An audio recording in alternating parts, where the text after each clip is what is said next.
This is just another usual day at the Israel-Gaza border this summer. Fires are raging in various locations along the fence due to the incendiary kites and balloons flown from Gaza towards Israel.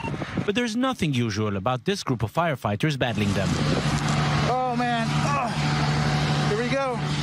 10 American firefighters have arrived in Israel this week to help the local force deal with what Israel describes as kite terrorism. They left families and jobs back home and volunteered for a very demanding mission here, but they have no doubt this is where they have to be. I'll do everything in my power to answer that call when the state of Israel needs me. So I am here in my fire department, which is the Plantation Fire Department in Plantation, Florida. We are very big supporters of the efforts with the Emergency Volunteers Project. And so if Israel calls for help, we're coming. Every time we think we have it out, it flares back up. Yeah. The American firefighters came to Israel as part of the Emergency Volunteers Project, training Americans to help Israel in times of emergency with the help of other American organizations. The Jewish Federations of North America has sponsored this current deployment in which we brought 10 firefighters down south to help with the Israeli crews to put out the constant blazes being caused by kite fires. Summer is always a busy time for Israeli firefighters, and this year in particular, with arson kites and balloon coming in every day from Gaza towards Israel, and so many of the fields on the Israel-Gaza border looking just like this one. Israel needs all the foreign assistance it could get. They may be foreigners, but they're now an integral part of the team.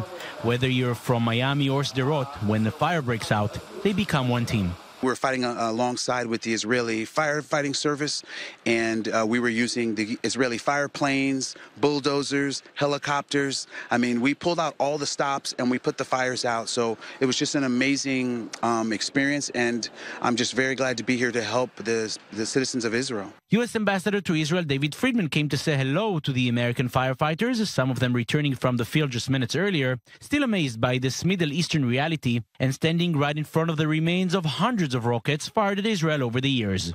It's insane. We saw a couple kites fly over us yesterday, and it's crazy to see that's going on, and that's why these fires are starting. The kites and balloons are certainly a different experience than anything they've seen back home, and there's apparently another small difference. The welcome here has just been amazing. Well, first of all, there's a lot of food. I know the Jewish people love food, and so I feel like I'm being fed every 2 hours or so. Once their volunteering period is over, they will return to the U.S., perhaps with a little extra weight, certainly with a new perspective on what this constant Middle Eastern saga looks like, and with a will to come and help their Israeli colleagues whenever they're needed. Jonathan Regev, I-24 News.